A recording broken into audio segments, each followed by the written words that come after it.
অন্তর্বর্তী সরকারের সময়ে ব্যাংক থেকে চাকরিচ্যুতদের পুনর্বহালের দাবি করেছেন চট্টগ্রাম থেকে নির্বাচিত সরকারদলীয় 2 এমপির।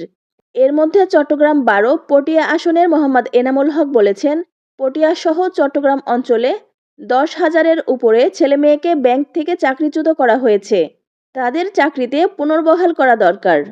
চট্টগ্রাম 14 আসনের সংসদ সদস্য জসিমউদ্দিন আহমেদও একই দাবি তুলে বলেন, সঠিক তদন্ত করে চাকরিচ্যুত ব্যাংক কর্মীদের আবার কাজে ফেরানোর ব্যবস্থা করতে হবে।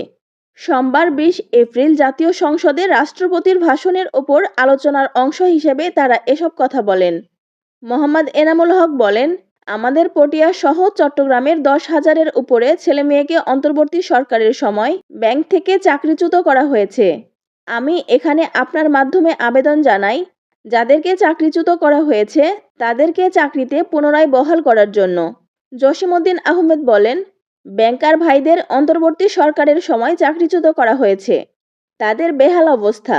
তিনি অর্থমন্ত্রীর দৃষ্টি আকর্ষণ করে বলেন, তদন্ত করে তাদের চাকরিতে ফেরানো উচিত। চট্টগ্রামের পটিয়ায় বাংলাদেশের বিতর্কিত ব্যবসায়িক গ্রুপ এস আলমের মালিক সাইফুল আলমের বাড়ি।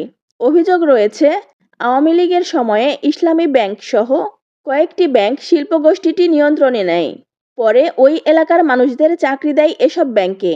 অন্তর্বর্তী সরকারের আমলে ওইসব ব্যাংকে পরিচালনা পর্ষদ ভেঙে দেওয়া হয়েছিল।